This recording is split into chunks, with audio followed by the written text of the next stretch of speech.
Good morning, কেমন আছো তোমরা সবাই? আশা করি ভালোই আছো, আমিও ভালো আছি। রোজকার মতো চলে আসলাম আর একটা সুন্দর একটা সকাল নিয়ে। এই যে চায়ের কাপ হাতে নিয়ে চলে এসেছি রোজকার মতো। এই চা হাতে নিয়েই তোমাদের সাথে গুড মর্নিং জানাই। যেহেতু রান্না সকালবেলা এতটাই ব্যস্ত থাকি, তাই রান্নাঘরে গেলে তো বুঝতেই পারছো প্রচুর ব্যস্ত থাকি, তাই চেষ্টা করি এই চা খেতে খেতে তোমাদের সাথে গুড মর্নিং জানাতে। কারণ যতক্ষণ না তোমাদের কাছে না আসি, গুড মর্নিং না জানাতে পারি না, একদম ভালো লাগে না। তা কালকে তো আমাদের এখানে প্রচুর বৃষ্টি হয়েছে, কি বলবো, এত বৃষ্টি হয়েছে, যেমনি বৃষ্টি তেমনি বজ্র বিদ্যুৎ। আর আমার তো ভীষণ ভয় লাগে, তার মধ্যে ছিলাম বাড়িতে আমি একা, এত মেঘে ডাক, তোমাদের কি বলবো। আর তেমন বৃষ্টিও হয়েছে, একদম ঝাপা বৃষ্টি। তা যাই হোক, আজকে একটু উঠেছি, অনেকটাই লেটে উঠেছি, এই 10-15 মিনিট হয় ঘুম থেকে উঠলাম।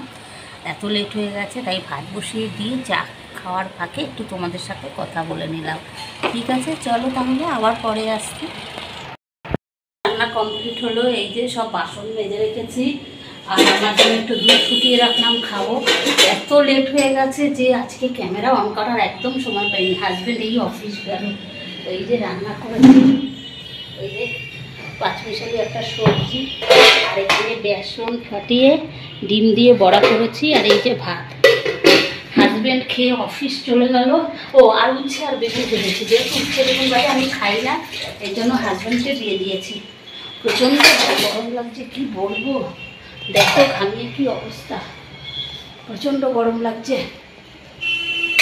এখন কটা বাজে, রান্নাঘরের কাজ কমপ্লিট হলো, হাজব্যান্ড বেরিয়ে গেছে তাও 10 মিনিট।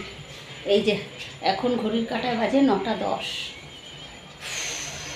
এখন আমি একটু বসবো, পারছি না গরমে, আর এত গরম। সকালবেলা কি বলো তো, এক দিন না প্রচুর লেট হয়ে যায়, আজকে আর মাছ খেতে ভালো লাগলো না, একঘেয়ে মাছ খেতে একদম ভালো লাগে না। তার জন্য অনেক দিন ধরে এই রান্নাটা আমি করার চেষ্টা করি, যে আমি কোনোদিনও করিনি বেসনের সাথে ডিম ফাটিয়ে বড়া করে ঝোল করা। আমি ডিমের ডাল বেটে করেছি, কিন্তু এইভাবে কোনোদিনও করিনি, তাই আজকে এটা করলাম। কিন্তু এগুলো করতে গিয়ে যে এত দেরি হয়ে যায়, কিন্তু হাজব্যান্ডের তো টাইম, তার টাইম তো এদিক ওদিক হবে না। ঘর দুয়ারের কী অবস্থা দেখো, এখন এগুলো সব গুছাবো। সকালবেলা উঠে ঠাকুরের নাম করেই চলে গেছি রান্নাঘরে। ওই দেখো না, আজকে বৃহস্পতিবার, এই যে ঠাকুরের বাসন সব মাজতে হবে, প্রচুর চাপ, প্রচুর।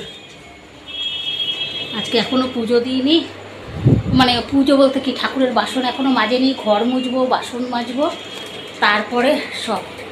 প্রচুর লেট হয়ে গেছে, আর পাচ্ছি না। ঠিক আছে, চলো আবার পরে আসছি। সকাল থেকে কারেন্ট নেই বলতে, হাজব্যান্ড অফিস বেরিয়ে গেল, ভাবলাম একটু ফ্যানের তলায় বসবো, তোমাদের সাথে কথা বললাম। বাবা, যেই নাকি ফ্যানের তলায় বসেছি, কারেন্ট অফ। পুরো 2 ঘন্টা হয়ে গেছে, 9টায় কারেন্ট গেছে, এখন প্রায় 11টা বাজে, এখনও পর্যন্ত কারেন্ট আসেনি। প্রত্যেকটা মানুষ সমস্যায় পড়ছে, কেননা বলো তো, দেখো ব্যাংকে সবাই আসছে, সব রিটার্ন চলে যাচ্ছে, ওখানে সব দাঁড়ানো, দেখো সব এসে রিটার্ন দিচ্ছে, সবাই সমস্যা। বলে কারেন্ট না থাকলে যে কী সমস্যা হয়, খুঁজে পাওয়া যায় না। এখন কারেন্ট নেই, খুঁজে বের করেছি, এটা আদর হয়েছে, কেন কারেন্ট তো সহজে যায় না, এর জন্য এটার আর খোঁজ পাওয়া যায় না। এখন যেহেতু কারেন্ট নেই, এটাকে খুঁজে বার করলাম। প্রচণ্ড হারে গরম লাগছে, কখন আসবে বলতে পারছি না। 2 ঘন্টা তো হয়ে গেল, যে এখন কারেন্ট আসলো, পাক্কা 3 ঘন্টা কারেন্ট ছিল। আমি জাস্ট স্নান করে আসলাম, পুজো দেবো, এই সময়টা কারেন্ট আসলো, তাও বাঁচা গেছে। 3 ঘন্টা কারেন্ট না থাকা বুঝতে পেরেছো যে কী অবস্থা।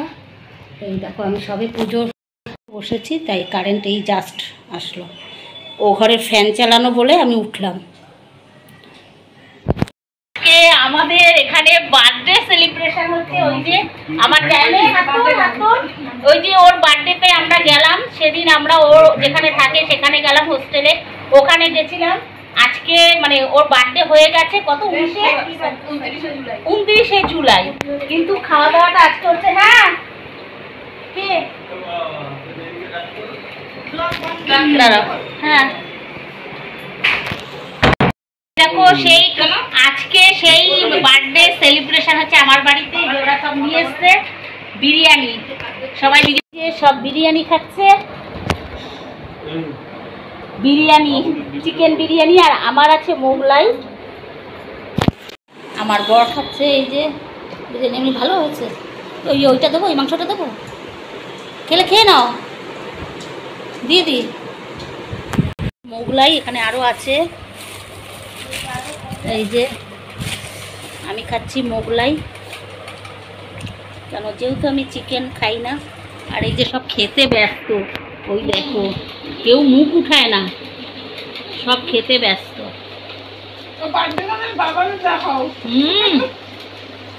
বার্থডে গার্লের বাবা, বাবার তো খাই খাই। আরে টাকা রে, জমে গেছে খাওয়াটা।